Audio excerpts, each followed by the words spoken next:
മോഹനൻ വിളമ്പുന്നത് വിഗ്രഹാർപ്പിത ഭക്ഷണം. പിതാവും പുത്രനും പരിശുദ്ധാത്മാവുമായ യേശുവയുടെ അതിവിശുദ്ധമായ പേരിന് മഹത്വം. ലോകം ചർച്ച ചെയ്യുന്ന വിഷയങ്ങൾ ചൂടോടെ ഏറ്റുപിടിക്കുന്ന ശൈലി ഇന്നോളം മനോവ സ്വീകരിച്ചിട്ടില്ല. തർക്കവിതർക്കങ്ങൾ കെട്ടടങ്ങിയതിനു ശേഷം വിഷയത്തിലെ നെല്ലും പതിരും വേർതിരിക്കുന്നതാണ് മനോവ അവലംബിക്കുന്ന ശൈലി. മാത്രവുമല്ല, ലോകം ചർച്ചയ്ക്കെടുക്കുന്ന എല്ലാ വിഷയങ്ങളിലും മനോവ ഇടപെടാറില്ല. ഗൗരവമുള്ള വിഷയങ്ങളിൽ നിന്ന് ജനശ്രദ്ധ തിരിക്കാൻ ലോകം നടത്തുന്ന ശ്രമങ്ങളെ തിരിച്ചറിയുന്നത് കൊണ്ടാണ് അത്.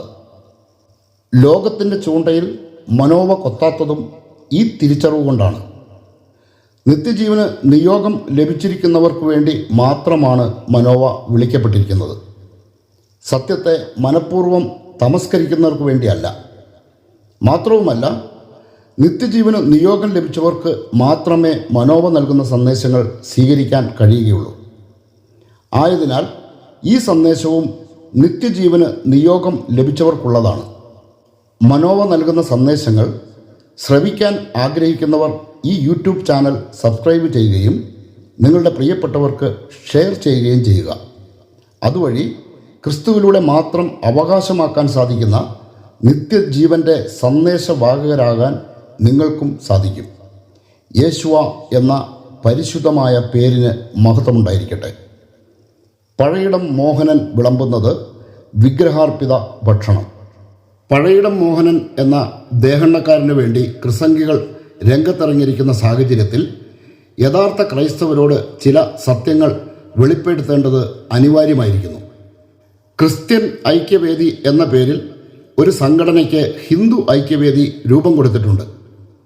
ക്രൈസ്തവരിൽ ഒരുവൻ പോലും അംഗമല്ലാത്തതും സംഘപരിവാരങ്ങൾ അംഗമായുള്ളതുമായ ഒരു കടലാസ് സംഘടനയാണ് ക്രിസ്ത്യൻ ഐക്യവേദി.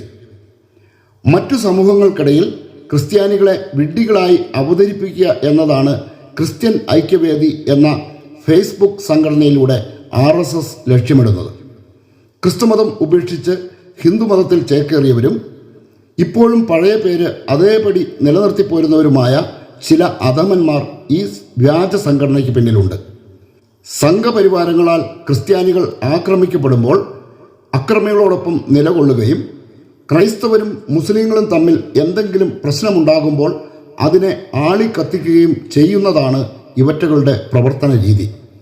ക്രിസംഗികൾ എന്ന പേരിൽ അറിയപ്പെടുന്ന ഈ സംഘത്തെക്കുറിച്ചുള്ള വിശദാംശങ്ങളിലേക്ക് കടക്കുന്നതിന് മുമ്പ് സ്കൂൾ കലോത്സവവുമായി ബന്ധപ്പെട്ട ആനുകാലിക സംഭവ വികാസങ്ങൾ ചർച്ച ചെയ്യേണ്ടിയിരിക്കുന്നു. സ്കൂൾ കലോത്സവങ്ങൾക്ക് ദേഹണ്ണക്കാരനായി പേരെടുത്ത വ്യക്തിയാണ് പഴയിടം മോഹനൻ. കുറേ കാലമായി ഈ രംഗത്ത് മറ്റാരുടെയും പേര് നാം കേട്ടിട്ടില്ല. പഴയിടത്തിൻ്റെ പാചകം എന്നത് സ്കൂൾ കലോത്സവത്തിൻ്റെ ഭാഗമായി മാറിയിരിക്കുന്നു. ഇയാൾ ഈ രംഗത്ത് തൻ്റെ കുത്തക നിലനിർത്തുന്നുവെങ്കിലും ഇക്കാലം വരെ ഒരു വിവാദവും ഇതുമായി ബന്ധപ്പെട്ട് ഉണ്ടായിട്ടില്ല. എന്നാൽ പഴയിടം മോഹനൻ പാചകം ചെയ്യുന്ന ഭക്ഷണത്തിൽ ഒളിഞ്ഞിരിക്കുന്ന അപകടത്തെക്കുറിച്ച് വർഷങ്ങൾക്ക് മുൻപ് തന്നെ മനോവ പറഞ്ഞിരുന്നു. ക്രൈസ്തവരായ സഹോദരങ്ങൾ മാത്രം അറിഞ്ഞിരിക്കേണ്ട സത്യങ്ങളാണ് അന്ന് മനോവ പറഞ്ഞത്. കാരണം മോഹനൻ വിളമ്പുന്ന ഭക്ഷണത്തിലൂടെ അപകടത്തിൽപ്പെടുന്നത് നിത്യജീവന് നിയോഗം ലഭിച്ച ക്രിസ്ത്യാനികൾ മാത്രമാണ്. ക്രൈസ്തവരെ മാത്രം ഉദ്ദേശിച്ചാണ് മനോവ മുന്നറിയിപ്പ് നൽകിയതെങ്കിലും സ്വകാര്യതയിലേക്ക് വലിഞ്ഞു കയറി വന്ന് എന്തിനുമേതിനും അഭിപ്രായം പറയുന്ന സംഘപരിവാരങ്ങൾ പതിവ് പോലെ കൊലവിളിയുമായി രംഗത്തിറങ്ങിയിരുന്നു. എന്നാൽ അന്ന് മനോവ പറഞ്ഞത് പൂർണ്ണമായും സത്യമായിരുന്നുവെന്ന് പഴയിടം മോഹനൻ തന്നെ സമ്മതിക്കുന്നതാണ് കഴിഞ്ഞ ദിവസം കണ്ടത്. അതുകൊണ്ട് തന്നെ ഇപ്പോൾ ഉയർന്ന വിവാദം ദൈവഹിതപ്രകാരമുള്ളതാണെന്ന് മനോവ മനസ്സിലാക്കുന്നു. ഈ വിഷയത്തിൽ മാത്രമല്ല, മനോവ ഉയർത്തിയിട്ടുള്ള വിഷയങ്ങളെല്ലാം ആദ്യം ആരും അംഗീകരിച്ചില്ലെങ്കിലും വിദൂരമല്ലാത്ത ഭാവിയിൽ സകലർക്കും അംഗീകരിക്കേണ്ടി വന്നിട്ടുണ്ട്. 8/1/2023 വൈകുന്നേരം 7:30 മുതൽ 8:30 വരെ മാതൃഭൂമി ചാനലിലും 8 മുതൽ 9 വരെ മനോരമ ചാനലിലും കലോത്സവ വിവാദം വിഷയമാക്കി അന്തിച്ചർച്ച നടന്നു. വേറെ ഏതെങ്കിലും ചാനലിൽ അന്നേ ദിവസം ചർച്ചയ്ക്കായി ഈ വിഷയം തിരഞ്ഞെടുത്തോ എന്ന് മനോവയ്ക്കറിയില്ല. എന്നാൽ തൊട്ടടുത്ത ദിവസം മറ്റു ചില ചാനലുകൾ കൂടി ഈ വിഷയം ചർച്ച ചെയ്തു. 8/1/2023 മാതൃഭൂമി ചാനലിൽ നടന്ന ചർച്ചയ്ക്കിടയിലാണ് മോഹനൻ ചില സത്യങ്ങൾ തുറന്നു പറഞ്ഞത്. ലോകത്തിൻ്റെ ഏത് കോണിൽ ജീവിക്കുന്നവർക്കും യൂട്യൂബിൽ ഇപ്പോഴും അത് ലഭ്യമാണ്. തനിക്ക് ഒരു അജണ്ട ഉണ്ടെന്നാണ് പഴയിടം മോഹൻ പറഞ്ഞത്. ഈ മഹാൻ ഇത് വെളിപ്പെടുത്തിയത് മാതൃഭൂമി ചാനലിലെ മാധു സജി നയിക്കുന്ന അന്തിചർച്ചയിലാണ്. തൻ്റെ അജണ്ട എന്താണെന്ന് പറഞ്ഞില്ലെങ്കിലും കേൾക്കുന്നവരിൽ ബോധമുള്ളവർക്കെല്ലാം മനസ്സിലാക്കാൻ സാധിക്കുന്ന വിധം മറ്റൊരു കാര്യം അയാൾ വെളിപ്പെടുത്തി. അത് തൻ്റെ ഉപാസനാമൂർത്തികളെക്കുറിച്ചായിരുന്നു. താൻ പാചകം ചെയ്യുന്നത് ഈ മൂർത്തികളെ ഉപാസിച്ചാണെന്ന് പഴയിടം തുറന്നു പറഞ്ഞു. അതുതന്നെയാണ് പഴയിടം മോഹനൻ പറഞ്ഞ ആ രഹസ്യ അജണ്ട. മനോവ മുന്നറിയിപ്പ് നൽകിയ അപകടവും അതുതന്നെ. ഇത് മറ്റു മതങ്ങളിൽപ്പെട്ട ആരെയും ബാധിക്കുന്ന അപകടമല്ലെന്നും ക്രിസ്ത്യാനികളെ മാത്രം ബാധിക്കുന്ന അപകടമാണെന്നും വിഷയാവതരണത്തിന് മുൻപ് ഒരിക്കൽ കൂടി മനോവ വ്യക്തമാക്കുകയാണ്. പഴയിടം മോഹനൻ ഒരു കാര്യം കൂടി ചർച്ചയ്ക്കിടയിൽ വെളിപ്പെടുത്തി. ഓരോ വർഷവും ലക്ഷങ്ങളുടെ നഷ്ടം സഹിച്ചാണ് താൻ സ്കൂൾ കലോത്സവത്തിൻ്റെ ടെൻഡർ നിലനിർത്തുന്നത് എന്നാണ് മോഹനൻ പറഞ്ഞത്. ഏഷ്യയിലെ ഏറ്റവും വലിയ കലോത്സവത്തിന് ഭക്ഷണം ഒരുക്കാൻ അവസരം ലഭിക്കുക എന്നത് ലക്ഷങ്ങൾ മുടക്കിയാലും ലഭിക്കാത്ത പരസ്യമാണ്. കാറ്ററിംഗ് ബിസിനസ് രംഗത്ത് പ്രവർത്തിക്കുന്ന വലിയൊരു കോർപ്പറേറ്റ് കമ്പനിയെ സംബന്ധിച്ചിടത്തോളം ഈ പരസ്യത്തിലൂടെ ലഭിക്കുന്ന മൈലേജ് ചെറുതായിരിക്കില്ല. എന്നാൽ പഴയിടം മോഹനൻ എന്ന ദേഹണ്ണക്കാരൻ ഒരു കോർപ്പറേറ്റ് ഭീമനോ വലിയൊരു ബ്രാൻഡിൻ്റെ ഉടമയോ അല്ലെന്നിരിക്കെ സ്ഥിരമായി ലക്ഷങ്ങൾ സഹിച്ചുകൊണ്ട് കലോത്സവത്തിലെ തൻ്റെ കുത്തക നിലനിർത്തുന്നുവെങ്കിൽ അതിൻ്റെ പിന്നിൽ ഒരു അജണ്ടയുണ്ട്. ഈ അജണ്ടയാണ് മോഹനൻ വെളിപ്പെടുത്തിയ ആ അജണ്ട.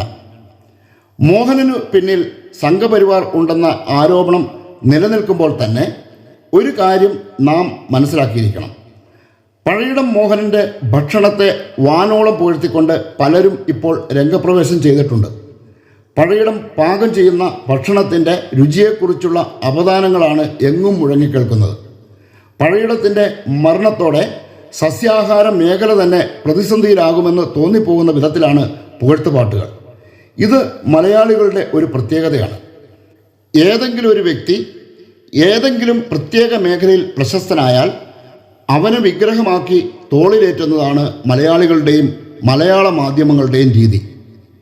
ശ്രീധരൻ എന്ന മനുഷ്യനെ മെട്രോമാൻ എന്ന പേരിൽ തലയിലേറ്റിയപ്പോൾ നമ്മിൽ പലരും ചിന്തിച്ചത് ശ്രീധരന് ശേഷം പ്രളയമായിരിക്കുമെന്നാണ്.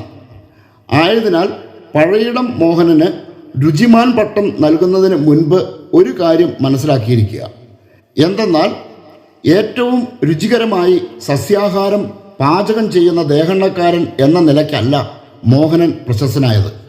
മറിച്ച് ഏറ്റവും കൂടുതൽ ആളുകൾക്ക് ഭക്ഷണം തയ്യാറാക്കി എന്നതിൻ്റെ പേരിലാണ്. മോഹനൻ്റെ പാചകത്തേക്കാൾ രുചികരമായ വെജിറ്റേറിയൻ ഭക്ഷണം പാചകം ചെയ്യുന്ന 100-ലധികം പാചകക്കാർ കേരളത്തിലുണ്ട്. വിവാഹത്തിനും മറ്റും സദ്യ ഒരുക്കുന്നവരെല്ലാം പഴയിടം മോഹനൻ്റെ ശിഷ്യന്മാരല്ല. നമ്പൂരിയും നായരും ഈഴവനും മാത്രമല്ല, മുസ്ലിമും ക്രിസ്ത്യാനിയുമെല്ലാം വെജിറ്റേറിയൻ ഭക്ഷണം തയ്യാറാക്കുന്നതിൽ പ്രാഗൽഭ്യം തെളിയിച്ചവരായുണ്ട്. അതിനാൽ തന്നെ മോഹന കീർത്തനങ്ങൾ പാടുന്ന സംഘങ്ങളുടെ അജണ്ടയും പരിശോധിക്കപ്പെടണം. സ്കൂൾ കലോത്സവത്തിൻ്റെ പാചകപ്പുരയിൽ മറ്റാരും കടന്നു വരരുത് എന്ന നിർബന്ധമുള്ളതുകൊണ്ടാണല്ലോ എന്തു നഷ്ടം സഹിക്കാനും പഴയിടം തയ്യാറാകുന്നത്. 1-2 വർഷമല്ല, തുടർച്ചയായ 16 വർഷവും നഷ്ടമായിരുന്നുവെന്ന് ഇയാൾ തന്നെ പറയുന്നു. ഓരോ വർഷവും ലക്ഷങ്ങളുടെ നഷ്ടം സഹിച്ചുകൊണ്ട് കരാർ ജോലിയിൽ ഒരുവൻ ഏർപ്പെടുന്നുവെങ്കിൽ മറ്റെന്തെങ്കിലും ലാഭം അവൻ ലക്ഷ്യമിടുന്നുണ്ടാകണം. അതെ, മോഹനൻ മാത്രമല്ല, മോഹനെ പിന്തുണയ്ക്കുന്ന സംഘികളും കൃസംഘികളും ലക്ഷ്യമിടുന്നത് ഒരേ കാര്യം തന്നെയാണ്. അതാണ് മോഹനൻ പറഞ്ഞ ഉപാസനകളിൽ അധിഷ്ഠിതമായ അജണ്ട. ഈ അജണ്ടയെക്കുറിച്ച് വെളിപ്പെടുത്തുന്നതിന് മുൻപ് ഇതുമായി ബന്ധമുള്ളതും ക്രിസ്ത്യാനികൾ ഗൗരവമായി മനസ്സിലാക്കിയിരിക്കേണ്ടതുമായ മറ്റൊരു വിഷയം ഓർമ്മപ്പെടുത്തേണ്ടിയിരിക്കുന്നു. കേരളം പലവട്ടം ചർച്ച ചെയ്തിട്ടുള്ള ഭക്ഷണ സ്വാതന്ത്ര്യവുമായി ബന്ധപ്പെട്ടതാണ് ആ വിഷയം. ബീഫ് കഴിക്കരുതെന്ന് ഹിന്ദുക്കളെ ഉപദേശിക്കാനുള്ള അവകാശവും ഉത്തരവാദിത്വവും ഹൈന്ദവ ആചാര്യന്മാർക്കുണ്ട്. അതുപോലെ തന്നെ പന്നിമാംസം ഭക്ഷിക്കരുതെന്ന് ഇസ്ലാം മതവിശ്വാസികളെ പഠിപ്പിക്കാൻ ഇസ്ലാമിക മതബോധകർക്കും അവകാശമുണ്ട്. ഇതൊക്കെ മതത്തിൻ്റെ ഉള്ളിൽ ഒതുങ്ങുന്ന അവകാശങ്ങളാണ്. മതത്തിൽ വിശ്വസിക്കാനും മതവിശ്വാസം ഉപേക്ഷിക്കാനും ഓരോ മനുഷ്യനും അവകാശമുള്ളതുപോലെ മതാചാര്യന്മാരുടെ ഉപദേശങ്ങളെ സ്വീകരിക്കാനും തള്ളിക്കളയാനും മനുഷ്യന് അവകാശമുണ്ട് എന്ന യാഥാർത്ഥ്യവും കൂടി അംഗീകരിക്കപ്പെടുന്നിടത്താണ് മനുഷ്യാവകാശം പൂർണ്ണമായി അനുഭവവേദ്യമാകുന്നത്. ഏതെങ്കിലും ഭക്ഷണത്തിന് ഒരു മതത്തിൽ വിലക്കുണ്ടെങ്കിൽ ആ വിലക്ക് അംഗീകരിക്കാൻ മതത്തിൻ്റെ ഭാഗമായിരിക്കുന്നിടത്തോളം ഏതൊരു വ്യക്തിക്കും ഉത്തരവാദിത്തമുണ്ട്. മതത്തിൻ്റെ ഭാഗമായിരിക്കണമെങ്കിൽ മതനിയമങ്ങൾ അംഗീകരിക്കണം. മതത്തിനുള്ളിലെ നിയമങ്ങൾ അംഗീകരിക്കുന്ന അവസ്ഥയിൽ മാത്രമേ ഒരുവൻ മതത്തിൻ്റെ ഉള്ളിലായിരിക്കുകയുള്ളൂ. അതായത് നിയമങ്ങൾ ലംഘിക്കുകയോ ലംഘിക്കാൻ മറ്റുള്ളവരെ പഠിപ്പിക്കുകയോ ചെയ്യുന്നവൻ മതത്തിന് പുറത്താണ്. മതത്തിൻ്റെ കാര്യത്തിൽ മാത്രമല്ല, രാഷ്ട്രീയ പ്രസ്ഥാനങ്ങൾക്കും ഭരണഘടന നിലവിലുള്ള മറ്റിതര പ്രസ്ഥാനങ്ങൾക്കും ബാധകമായ കാര്യമാണിത്. ഹിന്ദുവിനും ഇസ്ലാമിനും രാഷ്ട്രീയ പ്രസ്ഥാനങ്ങൾക്കും ഉള്ളതുപോലെ ശക്തമായ നിയമങ്ങൾ ക്രിസ്ത്യാനിക്കും നിലവിലുണ്ട്. ചില ഭക്ഷണ പദാർത്ഥങ്ങൾ നിയമം മൂലം ക്രിസ്ത്യാനിക്ക് വിലക്കിയിരിക്കുന്നു. വിഗ്രഹങ്ങൾക്ക് അർപ്പിച്ച ഭക്ഷണ പദാർത്ഥങ്ങളാണ് ഇത്തരത്തിൽ വിലക്കപ്പെട്ടിരിക്കുന്നത്. എന്നാൽ ക്രിസ്ത്യാനികൾ തങ്ങളുടെ മതനിയമങ്ങൾക്ക് വിധേയരായി ജീവിക്കുന്നത് കാണുമ്പോൾ പുറത്തുള്ള പലരും അസ്വസ്ഥരാകുന്നു. എന്താണ് ഈ അസ്വസ്ഥതയ്ക്കും അസഹിഷ്ണുതയ്ക്കും കാരണം? ലോകം എല്ലാ കാലത്തും ക്രിസ്തീയതയ്ക്ക് എതിരായിരുന്നുവെന്ന് മാത്രമല്ല, എതിരായിരിക്കുകയും ചെയ്യും. അതായത് ക്രിസ്ത്യാനിയും ക്രിസ്തീയതയും ലോകത്തിൻ്റെ ശത്രുവാണ്. ദൈവത്തിലേക്കുള്ള ഒരേയൊരു മാർഗം ക്രിസ്തീയതയായതിനാൽ ലോകവും അതിൻ്റെ മുഴുവൻ സംവിധാനങ്ങളും ക്രിസ്തു മാർഗത്തിനെതിരായിരിക്കും. യേശുവായുടെ വചനം ശ്രദ്ധിക്കുക. ലോകം നിങ്ങളെ ദ്വേഷിക്കുന്നുവെങ്കിൽ അതിനു മുമ്പേ അത് എന്നെ ദ്വേഷിച്ചു എന്ന് അറിഞ്ഞുകൊള്ളുവിൻ. നിങ്ങൾ ലോകത്തിൻ്റേതായിരുന്നുവെങ്കിൽ ലോകം സ്വന്തമായതിനെ സ്നേഹിക്കുമായിരുന്നു. എന്നാൽ നിങ്ങൾ ലോകത്തിൻ്റേതല്ലാത്തതുകൊണ്ട്, ഞാൻ നിങ്ങളെ ലോകത്തിൽ നിന്ന് തിരഞ്ഞെടുത്തതുകൊണ്ട് ലോകം നിങ്ങളെ ദ്വേഷിക്കുന്നു. ദാസൻ യജമാനനേക്കാൾ വലിയവനല്ല എന്ന് ഞാൻ നിങ്ങളോട് പറഞ്ഞ വചനം ഓർമ്മിക്കുവിൻ. അവർ എന്നെ പീഡിപ്പിച്ചുവെങ്കിൽ നിങ്ങളെയും പീഡിപ്പിക്കും. അവർ എൻ്റെ വചനം പാലിച്ചുവെങ്കിൽ നിങ്ങളുടേതും പാലിക്കും. എന്നാൽ എൻ്റെ പേരുമൂലം അവർ ഇതെല്ലാം നിങ്ങളോട് ചെയ്യും. കാരണം എന്നെ അയച്ചവനെ അവർ അറിയുന്നില്ല. യോഹന്നാൻ അറിയിച്ച യേശുവായുടെ സുവിശേഷം 15-ാം അധ്യായം 18 മുതൽ 21 വരെയുള്ള വാക്യങ്ങൾ. കൂടുതൽ വിശദാംശങ്ങൾ ഈ വചനത്തിന് ആവശ്യമില്ലാത്തതുകൊണ്ട് തന്നെ അതിന് മുതിരുന്നില്ല. നമുക്ക് വിഷയത്തിലേക്ക് വരാം. ഇസ്ലാം മതവിശ്വാസികൾക്ക് ഹലാൽ അല്ലാത്ത മാംസം ഭക്ഷിക്കാൻ അനുവാദമില്ല. ഇസ്ലാം മതത്തിലെ നിയമമാണിത്. ഈ നിയമം ഇസ്ലാം മതവിശ്വാസികൾ പാലിക്കുന്നതിനെ ചോദ്യം ചെയ്യാൻ ആർക്കും അവകാശമില്ല. അതുപോലെ തന്നെ വിഗ്രഹങ്ങൾക്ക്, ഹൈന്ദവ മൂർത്തികൾ വിഗ്രഹങ്ങളാണെന്ന് നമുക്കറിയാം. ഈ വിഗ്രഹങ്ങൾക്ക് അർപ്പിച്ച ഭക്ഷണ പദാർത്ഥങ്ങൾ കഴിക്കുന്നത് ഹിന്ദുക്കളെ സംബന്ധിച്ചിടത്തോളം അനുവദനീയമാണ്. അരവണ പായസവും വിഗ്രഹങ്ങൾക്ക് നിവേദിച്ച വസ്തുക്കളും പൂജ്യമായി കരുതുന്നവരാണ് ഹിന്ദുക്കൾ. ഹിന്ദുക്കളുടെ ഈ വിശ്വാസ സ്വാതന്ത്ര്യത്തെ ചോദ്യം ചെയ്യാൻ ക്രൈസ്തവർക്കോ മുസ്ലിങ്ങൾക്കോ അവകാശമില്ല. ഇസ്ലാമിന് ഹലാൽ ആക്കപ്പെട്ട ഭക്ഷണവും ഹിന്ദുക്കൾക്ക് വിഗ്രഹാർപ്പിത ഭക്ഷണവും ശ്രേഷ്ഠമാണെങ്കിൽ ക്രൈസ്തവർക്ക് ഇവ രണ്ടും നിഷിദ്ധമാണ്. ക്രൈസ്തവർക്ക് ഇവ നിഷിദ്ധമാണെന്നത് ഹിന്ദുക്കളെയോ മുസ്ലിങ്ങളെയോ ഒരു തരത്തിലും ബാധിക്കുന്നില്ല.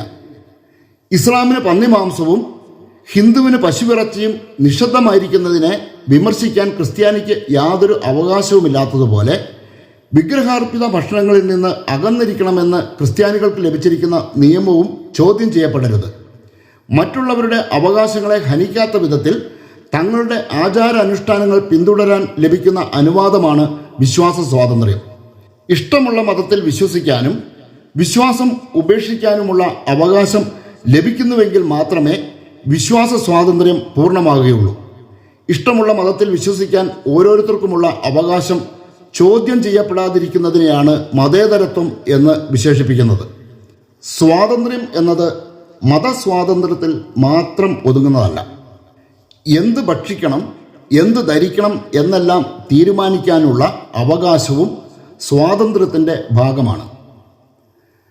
ഹലാൽ ഭക്ഷണത്തിലെ പൈശാചികതയെ സംബന്ധിച്ച് ആദ്യമായി വെളിപ്പെടുത്തൽ നടത്തിയത് മനോവയാണ്. ക്രൈസ്തവരോട് ഇത് പ്രഖ്യാപിക്കാനുള്ള ഉത്തരവാദിത്വം മനോവയ്ക്കുണ്ട്. ക്രിസ്ത്യാനിയെ ശരിയായ പാതയിൽ നയിക്കുക എന്നത് തന്നെയാണ് മനോവ ഏറ്റെടുത്തിരിക്കുന്ന ദൗത്യം. അതിൽ മറ്റാരും പരിതപിക്കേണ്ടതില്ല, പരിതപിച്ചിട്ട് കാര്യവുമില്ല. മനോവ പറഞ്ഞതിന് ശേഷം അനേകം വ്യക്തികളും സംഘടനകളും ഹലാൽ ഭക്ഷണത്തെ എതിർത്തുകൊണ്ട് രംഗത്ത് വന്നു. എന്നാൽ അവരാരും ആത്മീയമായ കാരണങ്ങൾ ചൂണ്ടിക്കാണിച്ചുകൊണ്ടായിരുന്നില്ല ഹലാൽ ഭക്ഷണത്തെ എതിർത്തത്. ഇസ്ലാമിനെ സാമൂഹികമായി ഒറ്റപ്പെടുത്താനും രാഷ്ട്രീയമായി നേട്ടങ്ങളുണ്ടാക്കാനുമാണ് അവരെല്ലാം ശ്രമിച്ചത്. മനോവയ്ക്ക് അങ്ങനെ ഒരു ലക്ഷ്യം ഉണ്ടായിരുന്നില്ലെന്ന് മാത്രമല്ല, ഇസ്ലാമിന് ഭക്ഷണം കഴിക്കാനുള്ള അവകാശത്തെ അംഗീകരിക്കുകയും ചെയ്തു. ഇവിടെയാണ് മനോവയും ക്രിസംഗികളും തമ്മിലുള്ള പ്രധാന വ്യത്യാസം. ക്രിസ്ത്യാനിയെ ആത്മീയമായി ഇല്ലായ്മ ചെയ്യുന്ന ഒന്നാണ് ഹലാൽ ഭക്ഷണമെന്ന് മനോവ മുന്നറിയിപ്പ് നൽകിയത് ദൈവവചനത്തെ അടിസ്ഥാനമാക്കിയാണ്. ആത്മീയമായി ഇല്ലായ്മ ചെയ്യപ്പെടുക എന്നത് ആത്മീയ മരണമാണെന്നും അതുവഴി സാമൂഹികമായ ഉന്മൂലനവും സംഭവിക്കുമെന്നും മനോവ അന്ന് മുന്നറിയിപ്പ് നൽകി. ഇന്ന് ലോകം മുഴുവനിലും സംഭവിച്ചുകൊണ്ടിരിക്കുന്നത് അതുതന്നെയാണ്. ജ്ഞാനമില്ലാത്തവരും വചനവിരോധികളും നിയമനിഷേധികളുമായ നേതാക്കന്മാരാൽ നയിക്കപ്പെടുന്ന ഏതൊരു സമൂഹത്തിനും സംഭവിക്കാവുന്ന ദുരന്തം ക്രൈസ്തവ സമൂഹങ്ങളെയും ഗ്രസിച്ചു. ഹലാൽ ഭക്ഷണത്തിലൂടെ ക്രിസ്ത്യാനിക്ക് നഷ്ടമാകുന്നത് അവൻ ജ്ഞാനസ്നാനത്തിലൂടെ സ്വീകരിച്ച പരിശുദ്ധാത്മാവിനെയാണെന്ന് പറഞ്ഞു കൊടുക്കാനുള്ള ആത്മീയ ജ്ഞാനമുള്ള നേതാക്കന്മാർ ക്രൈസ്തവ സമൂഹങ്ങളിൽ ഇന്നില്ല. ദൈവിക നിയമങ്ങളെ നിസ്സാരമായി കാണാൻ പഠിപ്പിക്കുന്ന നേതാക്കന്മാരാണ് ക്രൈസ്തവ സമൂഹങ്ങൾ ഇന്ന് നേരിടുന്ന ഏറ്റവും വലിയ ദുരന്തം. വിഗ്രഹാർപ്പിത ഭക്ഷണം കഴിക്കരുതെന്ന കൽപ്പന നിലനിൽക്കുമ്പോൾ വിഗ്രഹം തന്നെ ഇല്ലെന്ന നുണ പ്രചരിപ്പിക്കാൻ ഇക്കൂട്ടർ രംഗത്തിറങ്ങുന്നു. ക്രിസ്ത്യാനിക്ക് നൽകപ്പെട്ടിരിക്കുന്ന ഒരു നിയമം ശ്രദ്ധിക്കുക. വിഗ്രഹങ്ങൾക്കർപ്പിച്ച വസ്തുക്കൾ, രക്തം, കഴുത്ത് ഞെരിച്ച് കൊല്ലപ്പെട്ടവ, വ്യഭിചാരം എന്നിവയിൽ നിന്ന് നിങ്ങൾ അകന്നിരിക്കണം. ഇവയിൽ നിന്ന് അകന്നിരുന്നാൽ നിങ്ങൾക്ക് നന്ന്. അപ്പസ്തോലന്മാരുടെ പ്രവർത്തനങ്ങൾ 15-ാം അധ്യായം 29-ാം വാക്യം. ഹലാൽ ഭക്ഷണം വിഗ്രഹാർപ്പിതമാണ്. ഇസ്ലാമിൻ്റെ ആരാധനാമൂർത്തിയായ അല്ലാഹുവിൻ്റെ പേരിൽ സമർപ്പിക്കപ്പെട്ടതിനെയാണ് ഹലാൽ എന്ന് വിളിക്കുന്നത്. യാഥാർത്ഥ്യം തിരിച്ചറിയാത്തവർ ഹലാൽ ഭക്ഷണത്തിലെ അപകടത്തെ ഗൗരവമായി എടുക്കുന്നില്ല.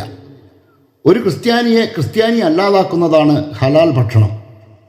ഈ സത്യങ്ങളെല്ലാം വർഷങ്ങൾക്ക് മുൻപേ മനോവ വ്യക്തമാക്കിയിട്ടുള്ളതാണ്. ഇവിടെ നാം ചിന്തിക്കേണ്ട മറ്റൊരു യാഥാർത്ഥ്യമുണ്ട്. എന്തെന്നാൽ വിഗ്രഹാർപ്പിത ഭക്ഷണം എന്നാൽ ഹലാൽ ഭക്ഷണം മാത്രമാണോ?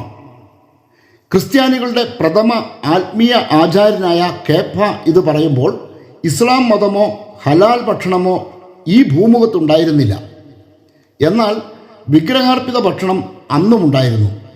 അതായത് സത്യദൈവത്തിനല്ലാതെ അർപ്പിക്കപ്പെടുന്നതെന്തും വിഗ്രഹാർപ്പിതമാണ്.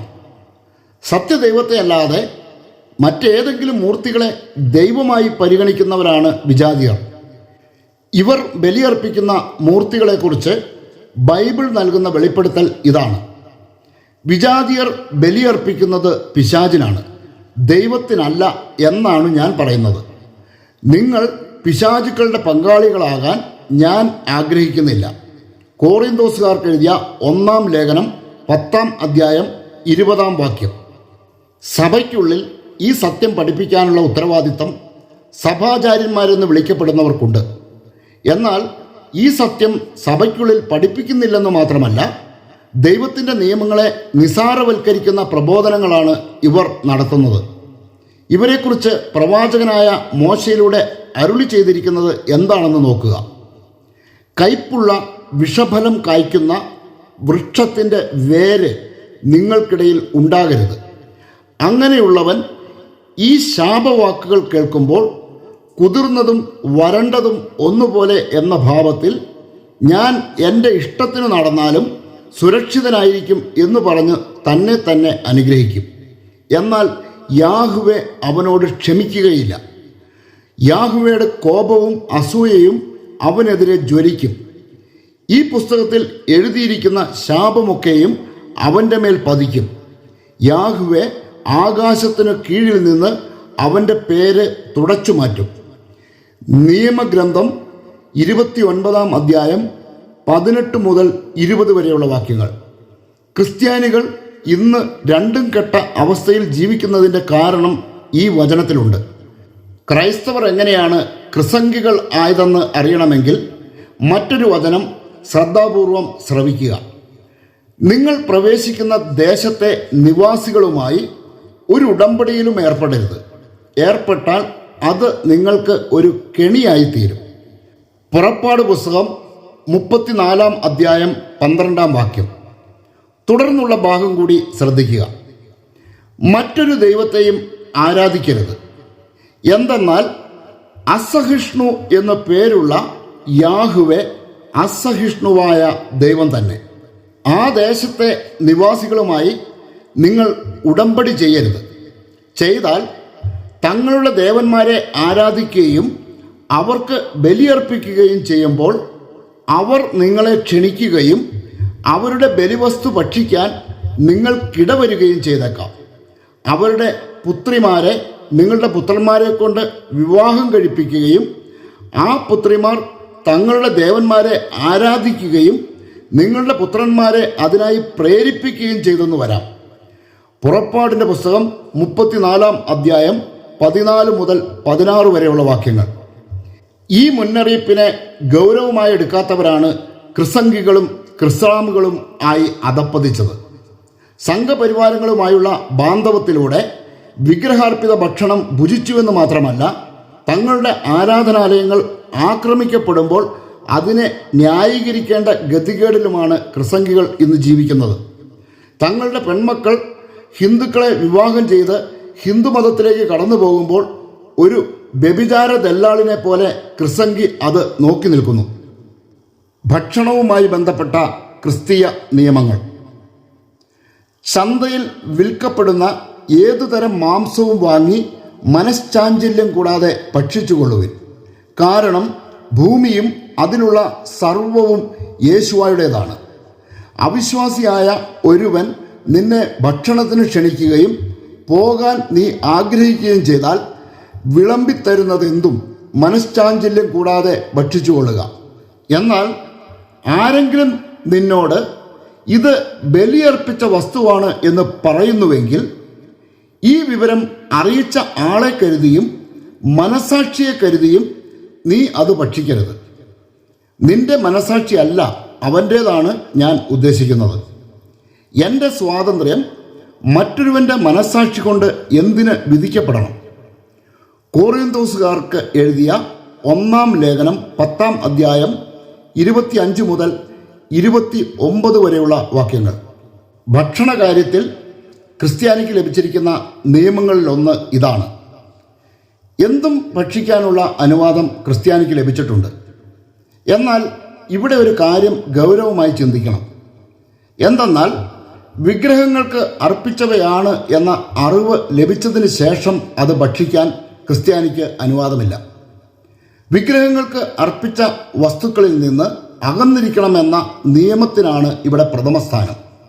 അതായത് വിഗ്രഹങ്ങൾക്ക് അർപ്പിച്ചതാണെങ്കിൽ കൂടി അത് വിഗ്രഹത്തിന് അർപ്പിച്ചതാണെന്ന അറിവ് നമുക്കില്ലെങ്കിൽ ആ വസ്തു നമുക്ക് വിലക്കപ്പെട്ടതല്ല.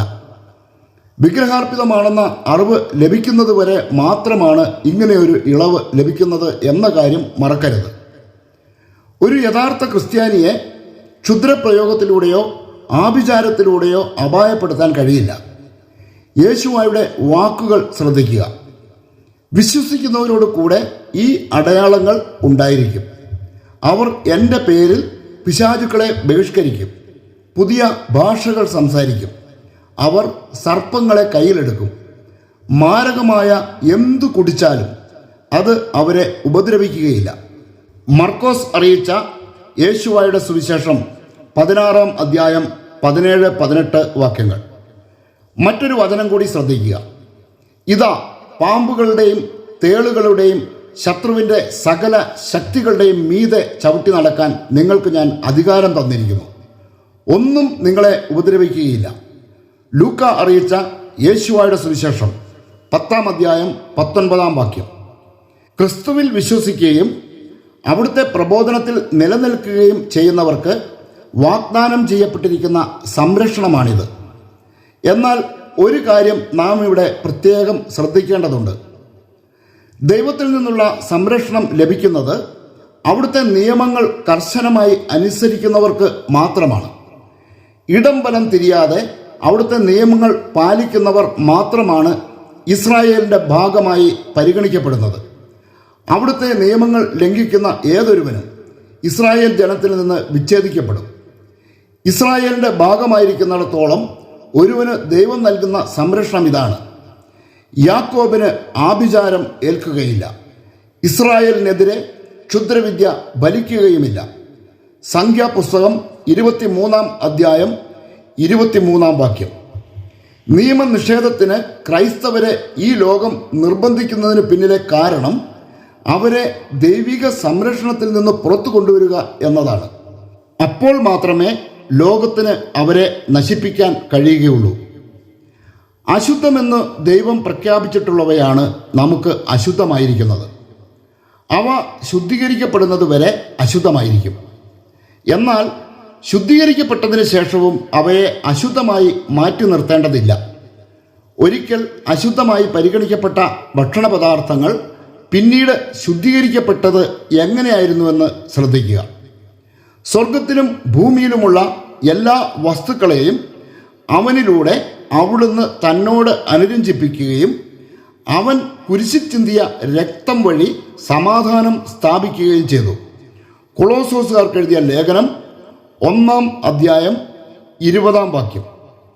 യേശുവായുടെ രക്തത്താൽ ശുദ്ധീകരിക്കപ്പെട്ടത് മനുഷ്യർ മാത്രമല്ല, മറിച്ച് സ്വർഗത്തിലും ഭൂമിയിലുമുള്ള എല്ലാ വസ്തുക്കളുമാണ്. ഇപ്രകാരം ദൈവം നടത്തിയ ശുദ്ധീകരണ പ്രക്രിയയിലൂടെ എല്ലാം ശുദ്ധമാക്കപ്പെട്ടതുകൊണ്ടാണ് ക്രിസ്ത്യാനിക്ക് എല്ലാ ഭക്ഷണവും അനുവദനീയമായത്. ദൈവത്തിൻ്റെ വാക്കുകൾ ശ്രദ്ധിക്കുക. ദൈവം വിശുദ്ധീകരിച്ചതിനെ നീ മലിനമെന്ന് വിളിക്കരുത്. അപ്പസ്തോലന്മാരുടെ പ്രവർത്തനങ്ങൾ 11-ാം അധ്യായം 9-ാം വാക്യം. കപടോപദേഷ്ടാക്കൾ കടന്നു വരികയും സത്യവിരുദ്ധമായ ആശയങ്ങൾ പ്രചരിപ്പിക്കുകയും ചെയ്യുമ്പോൾ ബൈബിളിലെ ഈ ഉപദേശം ഓർക്കുക. അവർ വിവാഹം പാടില്ലെന്ന് പറയുകയും ചില ഭക്ഷണ സാധനങ്ങൾ വർജിക്കണമെന്ന് ശാസിക്കുകയും ചെയ്യുന്നു. ഈ ഭക്ഷണ സാധനങ്ങളാകട്ടെ വിശ്വസിക്കുകയും സത്യം അറിയുകയും ചെയ്യുന്നവർ കൃതജ്ഞതാപൂർവം ആസ്വദിക്കാൻ വേണ്ടി ദൈവം സൃഷ്ടിച്ചവയാണ്. എന്തെന്നാൽ ദൈവം സൃഷ്ടിച്ചവയെല്ലാം നല്ലതാണ്. കൃതജ്ഞതാപൂർവമാണ് സ്വീകരിക്കുന്നതെങ്കിൽ ഒന്നും നാം നിരാകരിക്കേണ്ടതില്ല.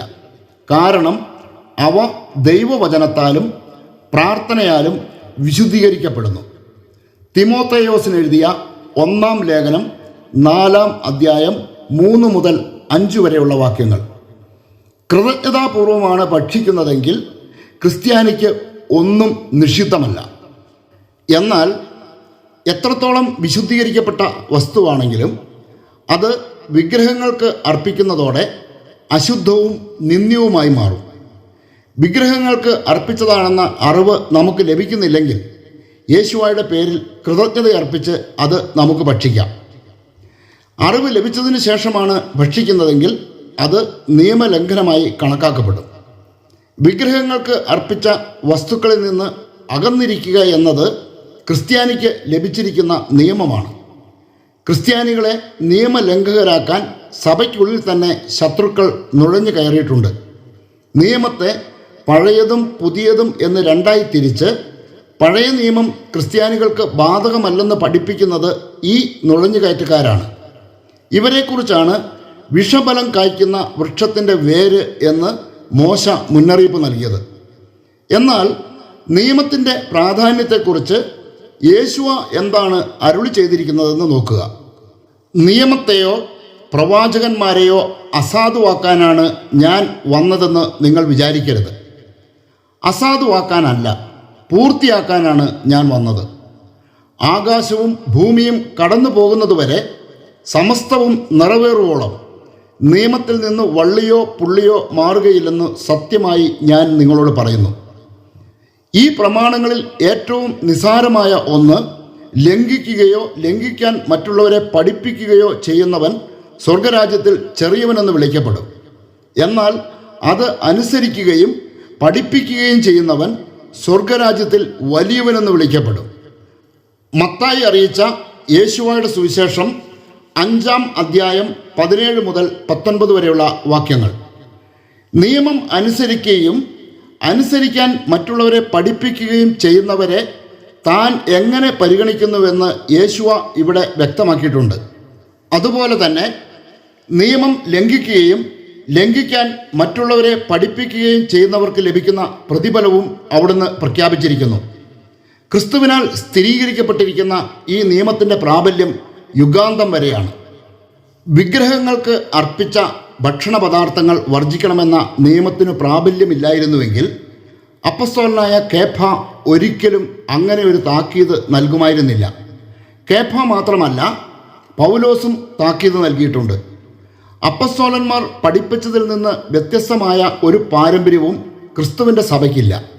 ആയതിനാൽ നാം മുൻപ് മനസ്സിലാക്കിയതുപോലെ വിഗ്രഹങ്ങൾക്ക് അർപ്പിച്ച വസ്തുവാണെന്ന അറിവ് ലഭിക്കാത്തിടത്തോളം ക്രിസ്ത്യാനിക്ക് എന്തും ഭക്ഷിക്കാം. എന്നാൽ ഭക്ഷണപദാർത്ഥം എന്തു തന്നെയായിരുന്നാലും അത് യേശുവയുടെ പേരിൽ കൃതജ്ഞത അർപ്പിച്ചുകൊണ്ട് മാത്രമേ ഭക്ഷിക്കാൻ പാടുള്ളൂ. ഈ ഉപദേശം ശ്രദ്ധിക്കുക. അതിനാൽ നിങ്ങൾ ഭക്ഷിക്കുകയോ പാനം ചെയ്യുകയോ മറ്റെന്തെങ്കിലും പ്രവർത്തിക്കുകയോ ചെയ്യുമ്പോൾ അവയെല്ലാം ദൈവമഹത്വത്തിനായി ചെയ്യുവിൻ. കോറിന്തോസുകാർക്ക് എഴുതിയ 1-ാം ലേഖനം 10-ാം അധ്യായം 31-ാം വാക്യം. എന്നാൽ ചില വചനങ്ങൾ മുറിച്ചെടുത്ത് വിശ്വാസികൾക്കിടയിൽ തെറ്റിദ്ധാരണ പരത്തുന്ന ആളുകളുണ്ട്. അങ്ങനെയുള്ളവർ പ്രചരിപ്പിക്കുന്ന ഒരു വചനം പൂർണ്ണമായി ഇവിടെ കുറിക്കുന്നു. വിഗ്രഹത്തിന് സമർപ്പിച്ച ആഹാര പദാർത്ഥമോ വിഗ്രഹം തന്നെയോ എന്തെങ്കിലും ആണെന്ന് ഞാൻ ഉദ്ദേശിക്കുന്നുണ്ടോ? ഇല്ല. വിജാതിയർ ബലിയർപ്പിക്കുന്നത് പിശാചിനാണ്, ദൈവത്തിനല്ല എന്നാണ് ഞാൻ പറയുന്നത്. നിങ്ങൾ പിശാചുക്കളുടെ പങ്കാളികളാകാൻ ഞാൻ ആഗ്രഹിക്കുന്നില്ല. ഒരേ സമയം യേശുവയുടെ പാനപാത്രവും പിശാചുക്കളുടെ പാനപാത്രവും കുടിക്കാൻ നിങ്ങൾക്ക് സാധിക്കുകയില്ല. യേശുവയുടെ മേശയിലും പിശാചുക്കളുടെ മേശയിലും ഭാഗവാക്കുകളാകാനും സാധിക്കുകയില്ല. യേശുവായിൽ നാം അസൂയ ഉണർത്തണമോ? നാം അവിടുത്തേക്കാൾ ശക്തരാണോ?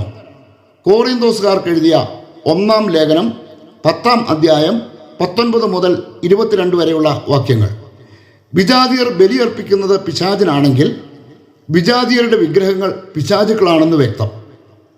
എന്നാൽ വിഗ്രഹം എന്നൊന്നില്ല എന്ന് വാദിച്ചുകൊണ്ട് രംഗത്തിറങ്ങിയിരിക്കുന്നവരും ഇന്ന് സഭകളിൽ നുഴഞ്ഞു കയറിയിട്ടുണ്ട്. ക്രൈസ്തവരുടെ ഇടയിലെ പണ്ഡിതന്മാരായി നടിച്ചുകൊണ്ടാണ് ഇവർ വിഹരിക്കുന്നത്. വിഗ്രഹം ഇല്ലെന്ന തങ്ങളുടെ വാദത്തെ സാധൂകരിക്കാൻ ബൈബിളിലെ പരിഭാഷയിൽ പോലും ഇവർ കൈകടത്തി. തെറ്റായ ഒരു പരിഭാഷ ശ്രദ്ധിക്കുക. വിഗ്രഹങ്ങൾക്കർപ്പിച്ച ഭക്ഷണ സാധനങ്ങളെ പറ്റിയാണെങ്കിൽ ലോകത്തിൽ വിഗ്രഹം എന്നൊന്നില്ലെന്നും ഏക ദൈവമല്ലാതെ മറ്റൊരു ദൈവമില്ലെന്നും നമുക്കറിയാം. കോറിന്തോസുകാർക്ക് എഴുതിയ 1-ാം ലേഖനം 8-ാം അധ്യായം 4-ാം വാക്യം. എന്നാൽ മൂലഗ്രന്ഥത്തിൽ നിന്നുള്ള യഥാർത്ഥ പരിഭാഷ ഇങ്ങനെയാണ്. വിഗ്രഹങ്ങൾക്കർപ്പിച്ച ഭക്ഷണ സാധനങ്ങളെ പറ്റിയാണെങ്കിൽ ലോകത്തിൽ വിഗ്രഹം ഒന്നുമല്ലെന്നും ഏകദൈവമല്ലാതെ മറ്റൊരു ദൈവമില്ലെന്നും നമുക്കറിയാം. കോറിന്തോസുകാർക്ക് എഴുതിയ 1-ാം ലേഖനം 8-ാം അധ്യായം 4-ാം വാക്യം. ചെറിയൊരു തിരിമറിയിലൂടെ വലിയൊരു ദുരന്തമാണ് മെത്രാൻ സമിതി മലയാളികൾക്ക് സംഭാവന ചെയ്തത്.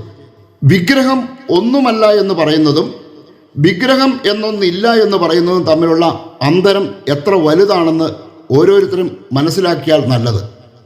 ഒരു വചനവും കൂടി ശ്രദ്ധിക്കുക. ഞാനാണ് യാഹ്വേ, അതാണ് എൻ്റെ പേര്. എൻ്റെ മഹത്വം ഞാൻ മറ്റാർക്കും നൽകുകയില്ല. എൻ്റെ സ്തുതി കൊത്തുവിഗ്രഹങ്ങൾക്ക് കൊടുക്കുകയുമില്ല. യേശയ്യാഹിൻ്റെ പ്രവചന ഗ്രന്ഥം 42 അധ്യായം 8 വാക്യം. വിഗ്രഹങ്ങൾക്ക് പുത്തൻ നിർവചനങ്ങൾ നൽകിക്കൊണ്ട് ആധുനിക പണ്ഡിതന്മാർ ക്രൈസ്തവരെ വഞ്ചിക്കുകയാണ്. പല വേഷങ്ങളിൽ ഇവർ നമുക്കിടയിലുണ്ട്. സൃഷ്ടികൾക്ക് മുൻപിൽ ആരാധന അർപ്പിക്കാൻ പ്രേരിപ്പിക്കുന്ന ആശയങ്ങൾ പോലും ഇവർ പ്രചരിപ്പിക്കുന്നുവെന്നത് ഗൗരവത്തോടെ നാം കാണണം. സൃഷ്ടികളെ ആരാധിക്കുന്നതിലൂടെ സൃഷ്ടാവിനെ തന്നെയാണ് ആരാധിക്കുന്നതെന്ന് ഈ വിരുദ്ധന്മാർ വാദിക്കുന്നു. എന്നാൽ ദൈവം എന്താണ് പറയുന്നതെന്ന് നോക്കുക. സർപ്പങ്ങളെയും വിലകെട്ട ജന്തുക്കളെയും ആരാധിക്കത്തക്ക വിധം വഴിതെറ്റിച്ച അവരുടെ മൂഢവും ഹീനവുമായ വിചാരങ്ങൾക്ക് പ്രതിക്രിയയായി അങ്ങ് അവരുടെ മേൽ അനേകം തിര്യക്കുകളെ അയച്ച് അവരെ ശിക്ഷിച്ചു. പാപം ചെയ്യാൻ ഉപയോഗിച്ച വസ്തുക്കൾ കൊണ്ട് തന്നെ ശിക്ഷിക്കപ്പെടുമെന്ന് അവർ ഗ്രഹിക്കാനാണ് ഇങ്ങനെ ചെയ്തത്.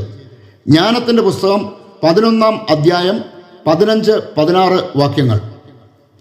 ഒരു വചനം കൂടി ശ്രദ്ധിക്കുക. പേര് പറയാൻ കൊള്ളാത്ത വിഗ്രഹങ്ങളുടെ ആരാധനയാണ് എല്ലാ തിന്മകളുടെയും ആരംഭവും കാരണവും അവസാനവും. ജ്ഞാനത്തിൻ്റെ പുസ്തകം 14 അധ്യായം 27 വാക്യം. എന്നാൽ അഭിനവ പണ്ഡിതന്മാർ പറയുന്നത് കേട്ടാൽ ദൈവത്തിന് തെറ്റുപറ്റിയെന്ന് തോന്നിപ്പോകും. ഇസ്രായേൽ ജനം പ്രതിമകൾക്ക് മുൻപിൽ പ്രണമിക്കുന്നത് കണ്ടപ്പോൾ സൈന്യങ്ങളുടെ ദൈവമായ യാഹുവയും അവിടുത്തെ വിശുദ്ധ പ്രവാചകന്മാരും അത് വിഗ്രഹാരാധനയാണെന്ന് തെറ്റിദ്ധരിച്ചു. വാസ്തവത്തിൽ അത് വിഗ്രഹാരാധന ആയിരുന്നില്ലെന്ന് ബുദ്ധിമാന്മാരും വിവേകികളുമായ അഭിനവ ക്രൈസ്തവ ആചാര്യന്മാർ പറഞ്ഞപ്പോഴല്ലേ നാം അറിയുന്നത്. സൃഷ്ടവസ്തുക്കളെ പ്രണമിച്ചുകൊണ്ട് അതിൻ്റെ സൃഷ്ടാവിനെ തന്നെ അവർ മഹത്വപ്പെടുത്തുകയായിരുന്നു. ഇതാണ് അഭിനവ ദൈവശാസ്ത്രജ്ഞന്മാരിലൂടെ സഭയിൽ സാത്താൻ നടത്തുന്ന പരിഷ്കാരങ്ങൾ. വിഗ്രഹങ്ങൾക്ക് അർപ്പിച്ചവ ഭക്ഷിക്കാൻ പ്രേരിപ്പിക്കുന്ന വ്യാജ പ്രബോധകരാണിവർ. ഇവരുടെ പ്രബോധനങ്ങളിൽ നിന്ന് അകന്നിരിക്കാൻ എല്ലാ ക്രൈസ്തവർക്കും ഉത്തരവാദിത്തമുണ്ട്. കാരണം ഇത്തരം വ്യാജ പ്രബോധനങ്ങൾക്ക് വശംവദരായതിൻ്റെ പരിണിത ഫലമാണ് ക്രൈസ്തവർ ഇന്ന് നേരിട്ടുകൊണ്ടിരിക്കുന്നത്. സർപ്പങ്ങളെയും വിലകെട്ട ജന്തുക്കളെയും ആരാധിക്കുന്നത് ആരാണ്? സർപ്പക്കാവുകൾ നിർമ്മിക്കുന്നതാരാണ്? വിലകെട്ട ജന്തുക്കളുടെ ഗണത്തിൽ ഹനുമാനും ഗണപതിയും പെടില്ലേ? അഗ്നിക്ക് സമർപ്പിച്ചുകൊണ്ടാണ് പഴയിടം മോഹനൻ പാചകം ആരംഭിക്കുന്നതെങ്കിൽ അത് വിളമ്പുന്നത് ഗണപതിക്ക് സമർപ്പിച്ചതിന് ശേഷമാണ്.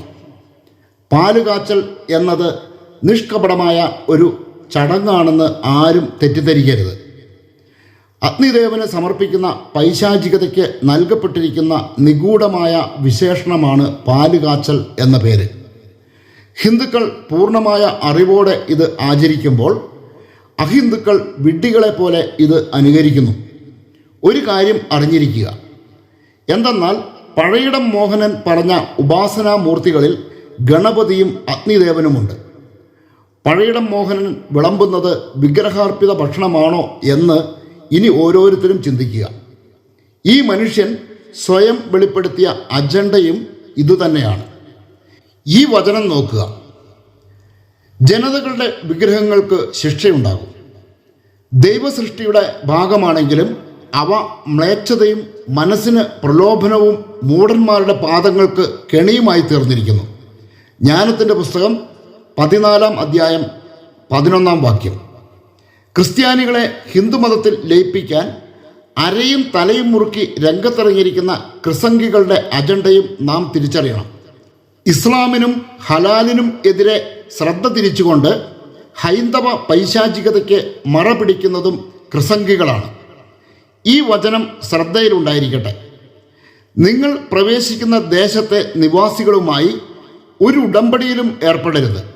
ഏർപ്പെട്ടാൽ അത് നിങ്ങൾക്ക് ഒരു കെണിയായിത്തീരും.